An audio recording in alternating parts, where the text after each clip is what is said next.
மன் கான யுமினு பில்லாஹி வல் யௌமில் ஆகிர், யார் அல்லாஹ்வையும் மறுமை நாளையும் நம்பிக்கை கொண்டிருக்கின்றார்களோ அவங்க இந்த செயல்களை செய்து கொள்ளட்டும் என்பதாக ஒரு 3 விஷயத்தை நாயகம் ஸல்லல்லாஹு அலைஹி வஸல்லம் சொல்றாங்க.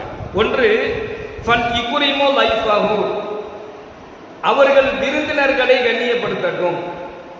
ஃபல் யஸில் ரஹிமஹு, தங்களுடைய உறவுகளை சேர்ந்து வாழட்டும். ஃபல் யகுல் கைரன், நல்லதை பேசட்டும். அவுலி யஸ்முத், இல்லனா மௌனமாக இருக்கட்டும் என்பதாக நாயகம் ஸல்லல்லாஹு அலைஹி வஸல்லம் அவர்கள் இந்த 3 விஷயத்தை சொல்றாங்க. ஃபல் இக்ரிமு லைஃபஹு, அதுல முதலாவது விஷயம் விருந்தினர்களை கண்ணியப்படுத்துவர். இதுக்கும் துஆவுக்கும் நிறைய சம்பந்தம் இருக்கு. சகோதரர்களே, விருந்தினர்கள் யாருடைய வீட்டிற்கு வருகை தருகின்றார்களோ, யாருடைய வீட்டுக்கு அதிகமாக விருந்தினர்கள் வந்துட்டு போறாங்களோ அந்த வீட்டில் அல்லாஹ் வறுமையை கொடுக்க மாட்டான். அந்த வீட்டில் வறுமை வராது. யாருடைய இல்லத்திற்கு விருந்தினர்கள் வருகின்றார்களோ, யாருடைய இல்லத்தில் அந்த விருந்தினர்களுக்கு கண்ணியம் கொடுக்கப்படுதோ, யார் அந்த விருந்தினர்களை கண்ணியமான முறையிலே அந்த விருந்தை உபசரித்து அவர்களை மன மகிழ்ச்சியோடு அனுப்புகின்றார்களோ அந்த இல்லம் பரக்கத் பொருந்தியதாக இருக்கும். ஆனா இன்றைய சூழலை நம்ம பார்க்கும் பொழுது விருந்தினர்களாக நாம போறது குறைஞ்சு போச்சு, விருந்தினர்கள் நம்முடைய இல்லங்கள் தேடி வருவது குறைஞ்சு போயிடுச்சு. காரணம் என்ன அப்படின்னு சொன்னா பொருளாதாரம், வருமானம். அன்றைய காலகட்டத்திலலாம் வருமானங்கள் ரொம்ப குறைவாக இருந்தாலும் இங்க இருந்து என்ன செய்வோம், குடும்பத்தோட போய் நம்முடைய சொந்த பந்தங்களுடைய வீடுகள்ல 1 வாரம் 10 நாள்லாம் என்ன செய்வோம், குடும்பத்தோட போய் இருந்துட்டு வருவோம்.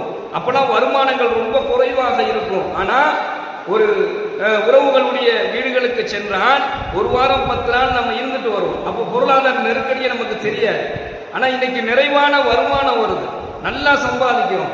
இருந்தாலும் நாம் என்ன செய்ய முடியல, நம்மனால போய் ஒரு உறவுகள் விருந்தினராக ஒரு உறவுக்காரனுடைய வீட்டில் போயிட்டு 1 நாள் நம்மனால இருக்க முடியல. வேலை இருக்குது, பிசினஸ் இருக்கு, தொழில் இருக்குது என்பதாக ஒரு சூழல்ல என்ன செஞ்சிடறோம், 1 மணி நேரம் கூட ஒரு உறவுனுடைய வீடுகளில் போய் இருப்பது இன்று அரிதாக இருப்பதை நம்ம பார்க்கிறோம். அப்ப நாம போறதும் குறைஞ்சு போச்சு, நமக்கு வர்றதும் குறைஞ்சு போச்சு. இதனுடைய விளைவு என்ன தெரியுமா, விருந்தினர்களாக நாம் செல்வதும் விருந்தினர்கள் நம்முடைய இல்லங்களுக்கு வருவதும் அல்லாஹ்விடத்துல ஒரு பரக்கத்தை நமக்கு பெற்று தந்துச்சு. ஆனா இன்னைக்கு இந்த ஒரு நிலை இல்லாத காரணத்தினால நிறைய வருமானங்கள் இருந்தும் பஞ்சங்களும் பற்றாக்குறையும் அதிகமாக இருந்து வருவதை நம்ம பார்க்கிறோம். எனவே உங்களுடைய வீடுகளுக்கு விருந்தினர்கள் வந்தால் அந்த விருந்தினர்களை நீங்கள் கண்ணியப்படுத்துங்க, அதன் மூலமாக உங்களுக்கு பரக்கத்து கிடைக்கும்.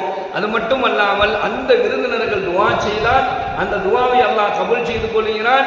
விருந்தினர்களை உபசரிக்கும் பொழுது அல்லாஹ் உங்களுடைய துஆக்களை ஏற்றுக்கொள்கிறான்.